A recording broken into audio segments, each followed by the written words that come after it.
formally Erasmus punya sponsored exchange student. They decide they want to stay there and then they contribute back to Erasmus. Okay. So I think I have to stop sharing because dia tak steady. Okay. So that is about Erasmus punya program. So if you go there now also, there's nothing much because belum buka lagi. Tapi bila dia buka, dia bagi kita masa daripada November sampai February. Then February you kena hantar.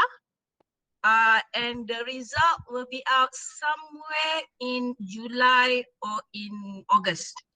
Okay, so it is a long time because basically on our team we have submitted 3 proposal. 2 berjaya, 1 tak berjaya. Okay, so maknanya tapi kami tak banyak lah.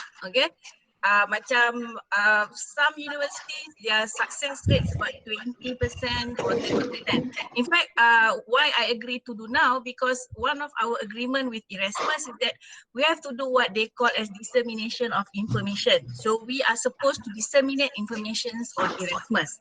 So this is part of our work lah. Okay. So as far as we are concerned, we try to give whatever that we can, okay, in terms of Erasmus, okay. So I tak banyak info, but I'm willing to answer some question. And I see that one of my partner is already in because I minta masuk seorang 2 partner sebab kalau I tak boleh jawab, diorang kena tolong I, okay. Okay, so now I will share screen with you all on our project. Okay. Now, this is what we call My Son project. This is our second project with Erasmus. Okay. Again, this is also by invitation. Okay. Our first project was also with the same university, that is University of Alicante. That was also by invitation. Kalau I nak cerita, masa kita orang dapat that particular project tu, we were given only 48 hours untuk fill in all the information apa semua, hantar. So masa tu I kata kalau tak dapat tak apa kan, tak dapat tak apa, nanti kita cuba. But after like 6 months, 7 months, we got it. Okay, so rezeki. So yang kali ni, yang the one that we get under My Son, we submitted the proposal twice. It was rejected in 2018, but it was accepted last year. So now we all baru nak masuk, and then because of this COVID-19, we are still not able to register our project with RMI, but the work is ongoing. Okay. So basically, this is the link for Erasmus punya tu. So call will be end of October, closing 1st or 2nd week of February. Okay, so you will always have to watch this. And if I'm not mistaken, UITM, I pernah dapat sekali 2 daripada pejabat Timbalan Dekan Research on this particular thing. So, but I did not participate because I already submitted on my own. Okay. So now basically what is our project is under capacity building. Now under Erasmus, there are 2 types of project. Okay. One is what they call as capacity building. So capacity building would refer to what are the developments of capacity of your partners country institution. Another one is institutional strengthening.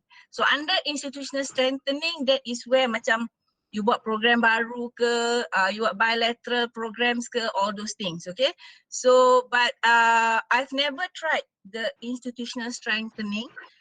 Both my projects are under capacity building, okay? Now, bear in mind that when you go for all these projects, this is multinational cooperation project. So you would have people that you from other countries and other university. So it is based on partnership. Dan budget normally dia bagi dekat you not more than 1 million euro for the durations of 3 years. And in partnership, you would have your academic partners as well as non-academic partners. I can tell that for this particular the My Son project, we are supposed to have non-academic partner from the industry But however, it doesn't materialize. So our non-academic partner is Kementerian Pendidikan Tinggi.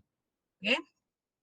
So what we do is that the focus for any capacity building project or any Erasmus project is that you will exchange experience and then you will share your good practices. So it will be either from non-European Union country to European Union country, or from European Union country to non-European Union country. So it works both ways, okay?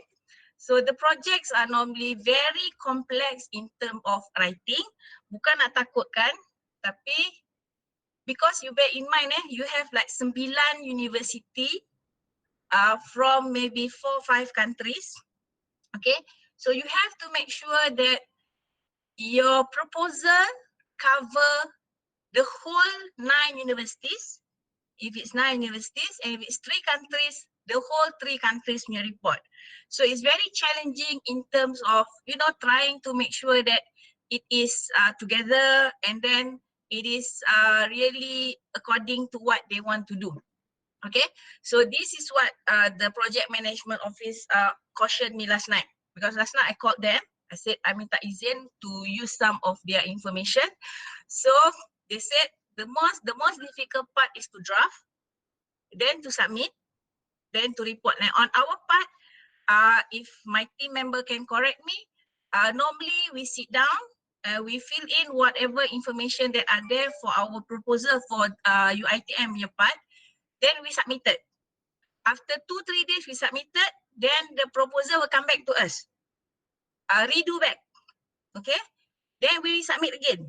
I think normally about 2-3 times we do back and resubmit. Okay, so it is actually quite tiring in terms of writing and researching for the information. Even though the information are supposed to be from public domain, but sometimes the information is not easily available. So that was our challenge when we did both our proposal for this particular project. But once you get this particular project, you have a good networking, because right now we have very good networking with universities in Thailand, Indonesia, Germany, Spain, and Austria. So because this has always been our partners, okay? And then for this current project, it focus on different things. So most of the universities are Malaysian universities. However, there are 3 European universities. There is Spain, Austria, and also Italy. So 3 is under COVID-19 sekarang, okay? Now, so when you want to do with all this particular project, what you need to do is that you must be really know what you are doing. Are you willing to be part of the team, or are you not willing to be part of the team? So your task must be clear. Because, okay, we had people telling us about my son, because my son is focused more on sustainability of the environment, all those things. But we took the challenge because our project manager told us that UITM task is more on risk management part, which is what we can do, okay? So we are the risk manager, the quality manager for this particular project. Because after this, I will detail how the project. So normally the project would be divided into 7 or 8 work package. Now each particular work package will be given task to each institution. So basically, let's say kalau project manager UPM.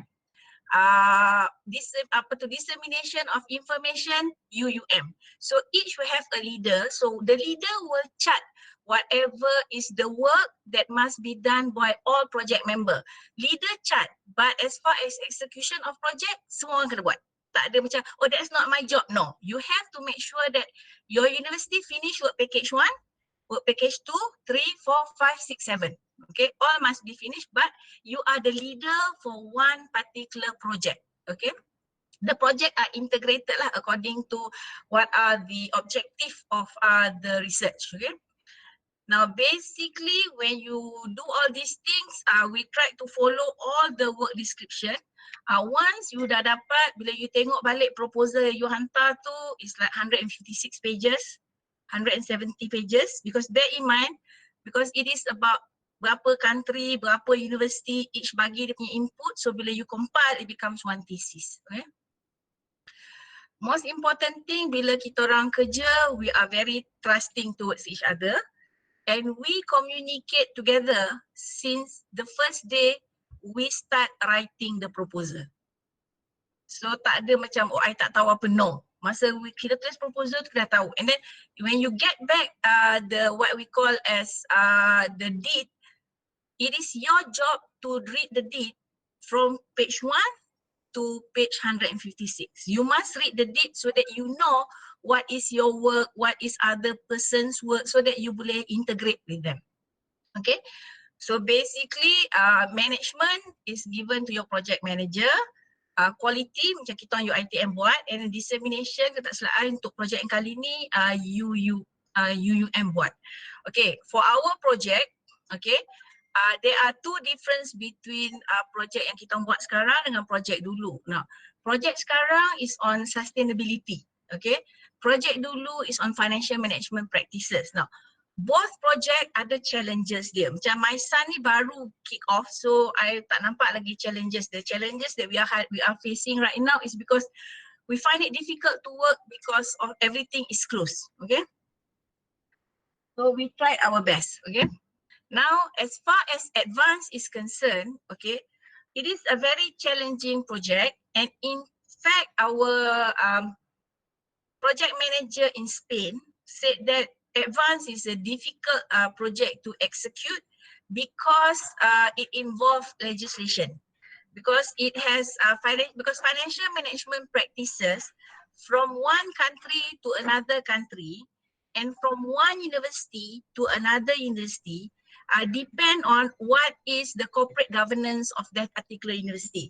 So it's quite difficult for them to really come up with one standard thing, because each particular university ada dia punya corporate governance and each particular country ada restriction dia. Because Malaysia cara Malaysia, Thailand cara Thailand, and Indonesia cara Indonesia. So once now they have looked at the whole thing, the project has been completed, they say that it is quite a difficult project to execute. Okay, now please remember, when you want to prepare a proposal for grant, you must always have an end product. So kalau untuk my son, our end product is that each particular participant or each particular members must come up with a MOOC on Sustainability Campus Network. Okay, and for advance, our end product is that Malaysia, Indonesia and Thailand must each come up with a white paper that would be submitted to the ministry. So for ours, under advance, we wrote the white paper together with UPM. Okay, for my son, my team would have to come up with a MOOC that must be presented to EU, as this is the final product of our project. So that is basically what it is lah with regard to our project. Okay. Okay. Itu all about this one. So anything you nak tanya I?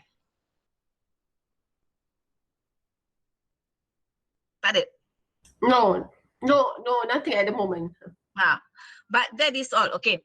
So when you want to write this particular proposal, bila keluar je the podcast, dia akan keluar in the terms of podcast dekat Erasmus punya website. You must always beware and must always look at what is the area that they are looking at. Because once you capture that particular area, then you know that at least 30-40% they read your proposal. If you macam okay, Sean sendiri nak buat topik you kan, so chances are nobody's going to read your proposal. Okay, macam mana cantik ke, 200 muka surat ke, apa ke, dia kata last night when I talk to the project manager, dia kata always beware of that particular threat. What are the threat they are looking at? Because then I remember in 2018 we submitted one proposal and we did not manage to get the grant. Then what happened is that in 2019, late 2018, 2019, we rewrite back the proposal. We masukkan the element of sustainability because at that particular time, now kan the in thing is sustainability, follow SDG, all those things kan. So kita masukkan sustainability, so kita masukkan environment. So what they did is that they divided us into each particular person cover each area. So sebab I am not an environmentalist, I'm not an engineer, okay. I'm not even a marine biologist or whatnot. So what they did is that kita the manager scout around lah. Each university ada one expertise, each university ada one expertise. So if I'm not mistaken, correct me, Dr. Liza, if you're still in. Okay, our team are actually for this particular project, the team leader, mula-mula team leader was Alicante. Okay, but once we finish the kick-off meeting, Alicante give the coordinatorship to UPM. Now, the reason why the European University give it to another university, even though dia yang buat proposal, dia buat apa benda semua, they will give it to another university because the regulation of European Union is such, okay, one university is only allowed to be coordinator for not more than 3 projects. Dia tak nak kita tamak haloba. Okay, because there was instances that other universities submitted, for example, 6 proposals. All 6 accepted. So because bila all 6 accepted, so EU would think that macam, are you capable of handling 6 mega project that's value for about 1 million euro simultaneously within the span of 3 years? Now, you are allowed to accept 3 project per year. They are not that particular thing lah. Okay, let's say macam UiTM lah, contoh lah, kata tahun ni you are banyak submit apa benda semua, dapatlah 3 project for 2020. Then for 2021, you hantar lagi, you are allowed to become coordinator for another 3 project only. Kalau you have more than 3 project, you kena cari ahli lain.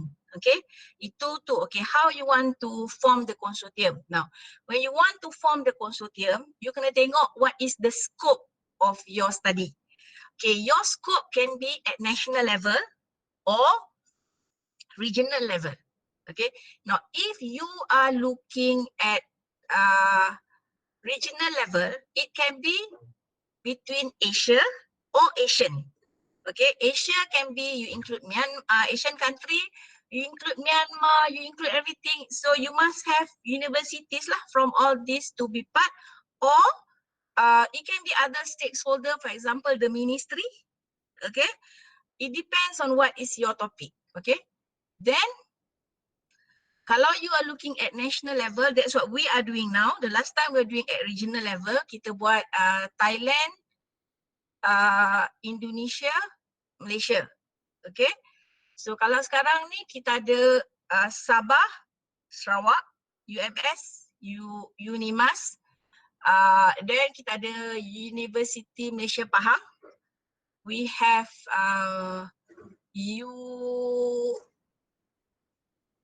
MMU, okay. We have UUM, and then untuk Klang Valley, UiTM dengan UPM. Memang UiTM masa tengok list nama tu kan, the coordinator was given to UPM. UPM ingat ini engineering bukan business faculty, okay. Tapi actually business faculty was given this because it is about quality management. So that's why it was given to us, and we are the one who wrote the proposal on quality management, that how it should be done. So macam right now, my team, we are writing the quality plan, the risk mitigation plan. What happen if this particular project overrun ke, tak lepas ke, tak capai objektif ke, we have to give the contingency plan to EU. as far as our part in UiTM is concerned. So whatever we write must be approved. So kita orang kena hantar before, if I'm not mistaken, before April. April, by June kita dah kena siap dah kita punya risk mitigation plan. So ITM is the leader. So we are writing it. Then we would have to work with UUM because we are supposed to jadi leader. So UUM is our follower lah untuk ni. Dia bagi 2 universiti. So UUM is supposed to agree with whatever that we have wrote.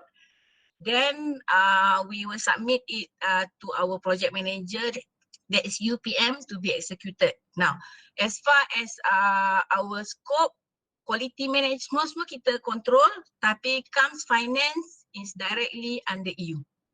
Kita tak, Malaysia tak ada, macam dia bagi, then EU will decide what can be done, what cannot be done. In fact, kalau dalam proposal tu dah tulis dah, you nak komputer 2 biji, you nak notebook 3 biji, you nak berapa 2 biji, everything is written in there. So maknanya the proposal is very very thorough. That I can see. Okay. Anything? Kali ni we all dapat about 60 something thousand euro. The last time we got about 95,000 euro. Tapi tak tahulah, duit tak boleh masuk lagi because we haven't registered with RMI because of this COVID-19. We just came back from Spain after the kick-off meeting. So we are supposed to be able to register after the kick-off meeting. But macam 2-3 days after we are balik, we ada duduk, dah siap all the necessary document. And then we like, okay, tomorrow we submit, and tomorrow is the day that we get the lockdown lah. So everything is there. Ada soalan? I would prefer to answer question. Tinggal lagi beberapa minit. Tak ada? Ada. Assalamualaikum. Salam. Siapa ni? Jati from Sarawak. Dr. Jati Sarawak, yes. Okay, untuk setakat ni yang capacity building dengan institutional strengthening ini, dia bagi tema-tema each of this niche area kan? Yes. Lazim tema-tema tu lebih kepada macam mana? Dia tengok what is the in thing. Tema-tema tu akan keluar masa dia buat podcast Oktober tu. Okay. You kena baca the website on Erasmus tu. You kena tengok what are the theme that they are looking for that particular year punya grant.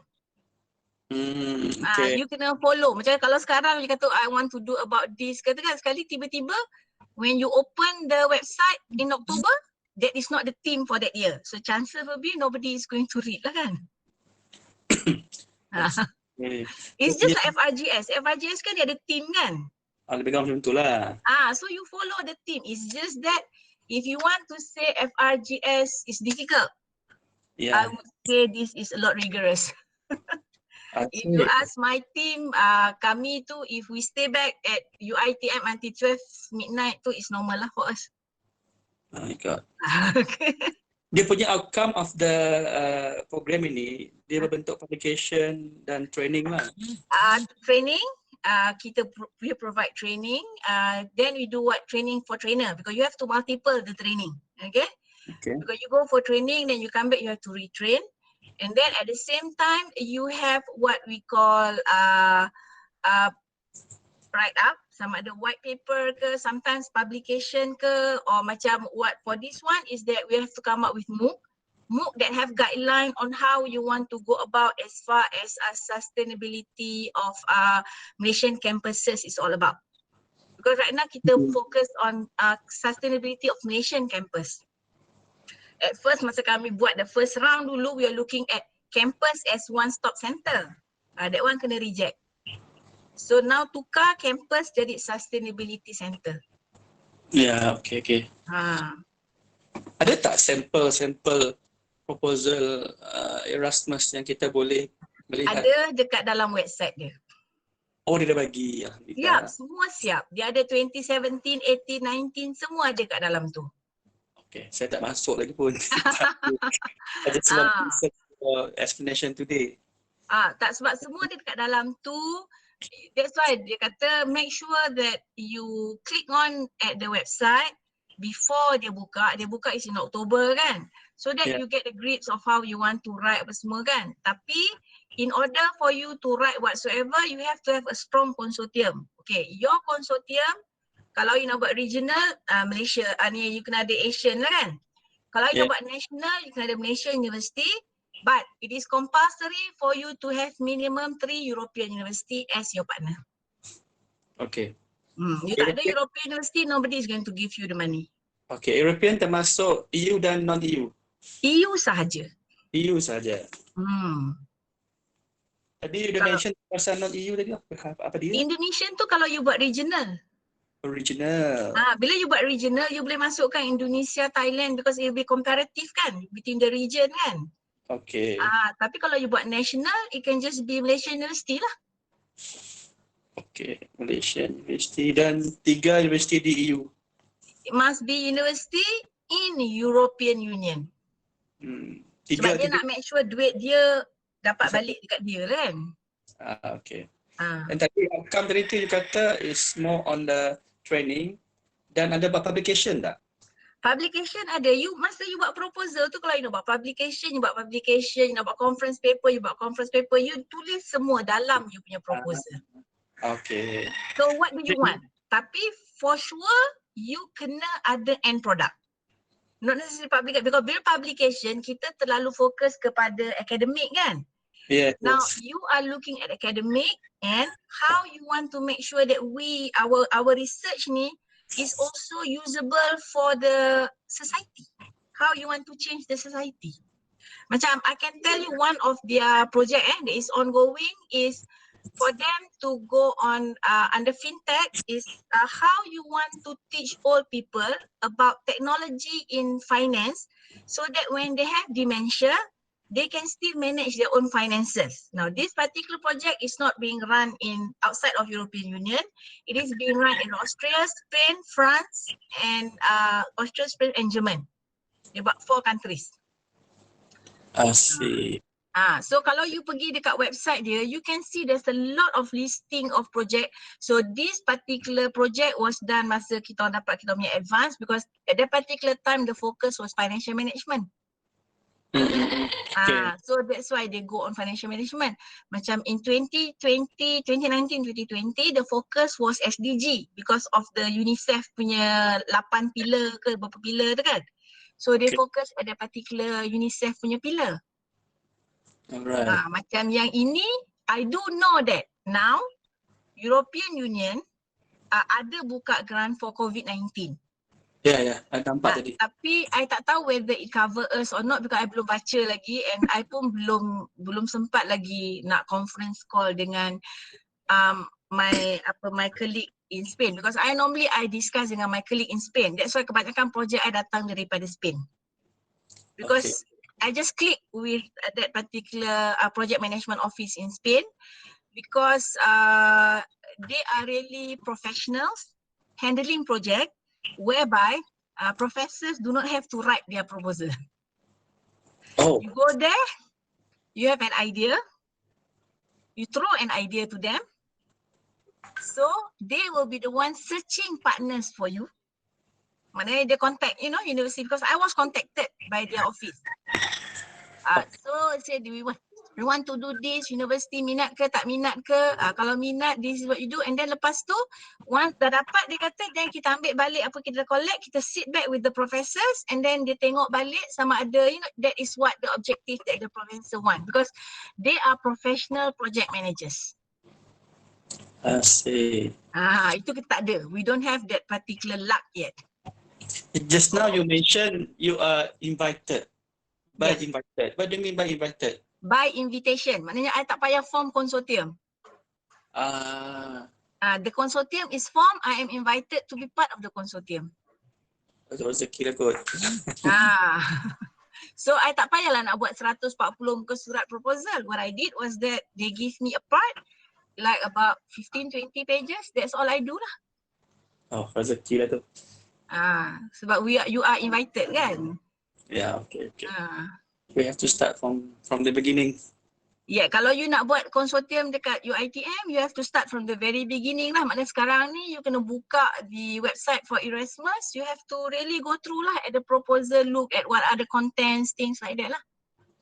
Okay, alright. Tapi if I'm not mistaken, Sarawak Margaret dapat almost dia jadi coordinator, so last sama dengan I tu dia dapat the whole thing lah, dan dia kena disseminate to another 9 universities lah. Ya, betul, ada yang dia dapat. Okay, alright. Okay, that's all for me. Okay, thank you. Now. Ada lagi? I entertain one or two more. Kalau minat, the best thing is that networking kena kuat lah. Kena start cari kawan-kawan yang masa belajar dulu dekat European, tanya diorang if they have all these things, if they want to work with you, because the first project was really a gamble from them to me, but the second project, I know I get it because they trusted UiTM.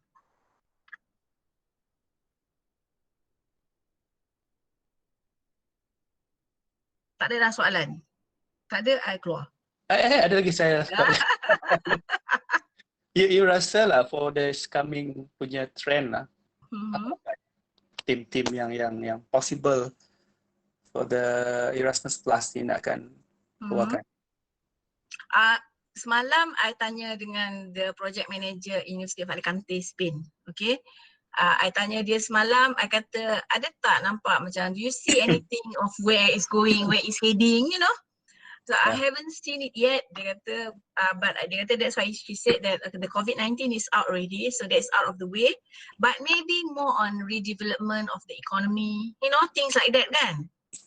Because the economy is hit pretty bad. Dia kata, so you just watch that what is, make sure that you rajin baca EU. Kan EU banyak keluar statement kan? Macam you rajin baca EU punya statement, where they are heading, things like that. Dia kata, so that you really nail what is the opportunity, what is the area that they are focusing for 2021. Because kalau you apply now, okay, you will put in the grant punya proposal in November, then bulan 2 tutup. So from November till February tu is actually your window to write and to do research lah on that particular proposal. Because topik dah ada kan. So your window lama, I think the window is a lot longer than FRGS. Okay, betul. The window is from November till February. Cuma macam masa my team dapat first, we were given the email by our then dean 2 days before tutup. Okay. Lepas tu dia kata macam, you all isi lah, you all buat lah. Macam, kalau tak lepas macam mana? Saya, tak apalah, tak lepas. Yang penting you cuba, dia kata. So, then I get two of in my department to help me to write the proposal. We write, then kita dah ada tu, we send it in, and then lepas tu they send back, we make correction. I think we do the correction twice. Then after that, we just sit and wait, and after many months, we did not receive anything. We thought, okay, we did not get it. That's what we said, you know. But then suddenly in late October, they wrote us an email saying that actually we are in. Super juga yang this one pun, after we finish all this thing, we forgot all about it. And then suddenly I nampak Sarawak dah dapat. I tak dapat kok. That's what I said, you know. Apparently, the coordinator was not able to contact me sebab tersalah email. Dia pergi WhatsApp dekat orang Norida lain. Norida ni ingat dia tak dapat. Okay. So after like 2-3 weeks, barulah I dapat the email saying that actually it's mine. So kena sabar banyak lah. Kalau dapat. Macam the first one tu tak dapat, it was quite disappointing, but the project manager rearrange back, tukar members, tukar apa, because dia nak make sure the objective is met. Oh, macam tu. So yang dia maintain UPM dengan UiTM je. Ya, ada tak tips yang the do's and don't lah macam tu? The do's and don't itu macam make sure you choose the correct partners. That's it. Okay. Kalau you tak boleh communicate dengan your partners, because different culture, different language kan. Yeah. then you have problem. In fact, our project manager, project management director in Spain, Dr. Roberto, said to us frankly, dekat we all, I'm always comfortable working with the Latin American because there is no language barrier, there is no cultural barrier, because it's almost the same with him. But that doesn't stop him to work with us Malaysian. So kita sort of tolerate each other lah. And then one thing good that's why I go back to Alicante is because dia bagi opportunity untuk orang lain jadi coordinator bila dah percaya. Macam itu they secure the project, right? They give it to UPM. So UPM is now our project coordinator, but they still oversee macam they still email us and say, okay, where is your this one, you know, where is what are you, where are you now? Walaupun COVID-19 you don't stop working. In fact, we have our online meeting on Thursday. Time meeting you kena ikut masa dia lah, so kena ambil tengah-tengah lah. Kalau you dah balik pejabat pukul 5 pun you tunggulah pukul 5 because you know the time difference of your partners kan. So you have to give and take lah. Kena banyak tolerate lah, that's one thing. Okay. Ada lagi kot, nanti you just leave whatever your number ke apa, nanti boleh contact lah kalau ada soalan-soalan. Ada, you can contact me at business faculty, email official ada kan. So I would try to answer email, and then in fact kalau I tak mampu apa benda-benda ada, I can forward it to the project management office in Spain because they are the one who helped me a lot actually. I mean other country ada university ada, tapi I memang for my both project I've been working with Spain. Okay. Alright, I think that's all for me. Okay, ada lain tak ada lah? Okay. Okay, thank you very much. Can I go out now? Organizer. Ada soalan lain? Is there any more that our participants would like to inquire from Dr. Nolida for this Erasmus Plus grants that they just attain? Ada tak mana-mana lagi?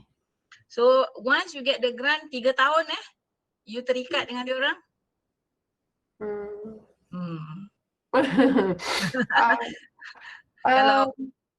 The first one, first that you get that hook with Spain, macam mana? Maybe they want to know that. Okay, the first hook was that I tell you it's simply fluke because the then dean dapat email. And the project is on financial management. So because I'm a finance person kan, and then benda tu tinggal lagi 2 hari, I remembered dia call I malam tau. Okay. Buka email you sekarang, cakap kakak.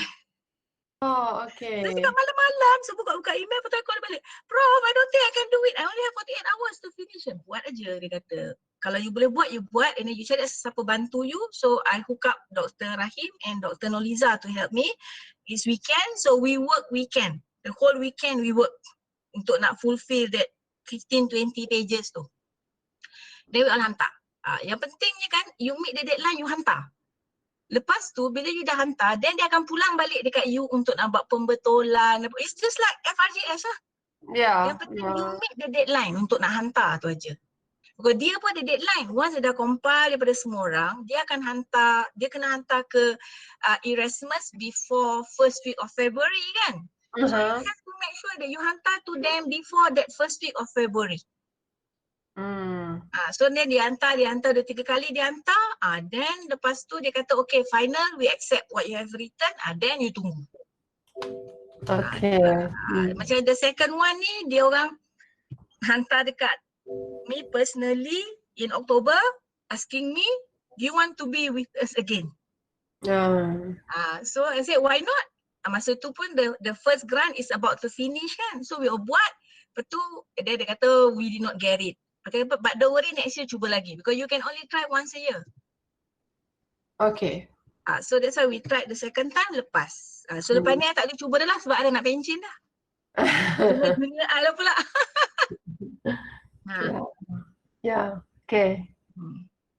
Okay, understand. Okay. But my team maintain I tak tukar team.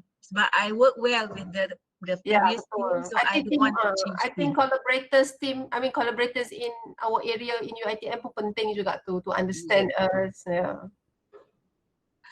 People were asking me nak masuk nak apa kan, bukan I tak nak bagi opportunity. I rasa that if it's too big, it's difficult for us to handle. Now there's only 4 or 5 of us. So kita ada seorang buat all the surat menyurat, all this nak, you know, the bureaucracy of UiTM kan. Ya, faham. Faham. So takkanlah kami nak lari-lari. So kita ada seorang birokrasi. Kau pandai cari surat, kau buat surat. You know. Lepas tu seorang, one will tell us two, and then we have a godfather that oversee everything. Okay. Okay. And right now I'm very thankful because Prof Nazib punya office is very helpful with me. That one I kata betul-betul. Walaupun tak sign lagi, Prof Nazib is like, he's very accommodating. So that's one thing I appreciate. UiTM bagi accommodate us bila kita macam stuck somewhere, okay, he's willing to talk to us, you know, listen to us. That's one thing that we puas hati lah dengan UiTM. Okay. Tapi kita kena usaha lah kan. Betul. So hopefully after this ada more akan mencubalah Erasmus Plus. Boleh. What you can do kalau you tak berani sekarang, okay, yang the player in Malaysia now is UM. Okay. UM UPM, UTM. Ada je projek dia orang. Yalah, ada RUs lah. The RUs are very strong, and then diorang pula dapat macam Spain are making fun of us, UiTM, you tak dapat reduction workload ke? Kita orang dekat Spain ni dapat je projek, kita reduce workload you. But that's how dia nak encourage, you know. I mean overseas do that. Macam di RU tu lah, kalau macam kami ngajar 6 jam, 8 jam. So but the RU accommodate us. Kita nak meeting, kami ada kelas Prof. Tak apa, kita tunggu petang sikit you tak ada kelas. So they are very accommodating. Yeah, they understand our workload. Dia tahu kekangan pensyarah UiTM. Teaching faham. So macam Khamis ni Prof hantar, kita nak buat meeting pukul 9 pagi. Cannot, we are online. Can we do like 4? Maksudnya tak ada kelas kan? Okay, dia ikut kami. Pukul 4 baru start meeting. Macam tu. Okay. Anything else from others? Yeah. So we use a lot of Skype. Okay. We use now Skype. Dulu itu kita banyak pakai Zoom. Now Zoom dah out. Kita nak cuba tengok Google lah pula. Tapi sebab Skype ada setengah-setengah universiti tak boleh pakai Skype. So this particular time around maybe you tak pakai Skype. The last time you depend banyak pakai Skype. Okay. So meeting dekat dalam dapur perkara biasa lah sebab of the time different. Yelah kan. So anything else? I think this is really a very good sharing session. I mean, it's eye opener to most of us, even for myself kan, about Erasmus Plus.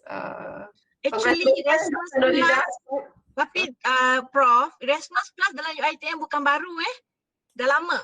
Sebab masa I masuk tu, kita dah ada registration number. So bila kita dah ada registration number, maknanya kita dah pernah ada banyak projek sebelum I. Penerima lah kan. Dah ada penerima because you cannot, because macam your counterpart pun dia takkan accept you kalau you tak ada registration number because to register back is really difficult. Because you know lah banyak benda nak kena isi apa semua kan. Kata, oh no, UiTM don't worry, we already got your number. Kata.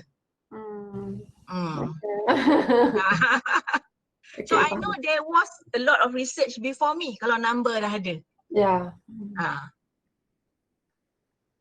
Okay, ada apa-apa lagi? Yang lain? So that's all? Okay. That's all. Okay, thank you so very much. Pejabat apa? NCPI. CSPI bagi I tolong, bagi I dan thank you CSPI for helping me a lot. Thank you pejabat Prof Nazib, banyak tolong I kali ni. Sebab banyak kekangan kan? Thank you. Ah, Thank you too okay. for this session. Thanks Dr. Nolida. Thank you. Thank you Okay, everyone. welcome. Bye. Okay, bye. Assalamualaikum. Waalaikumsalam. Anything, just email and then my team will help. Yeah, I guess you will receive several soon. Okay. Thanks. Okay. Okay, bye. Bye.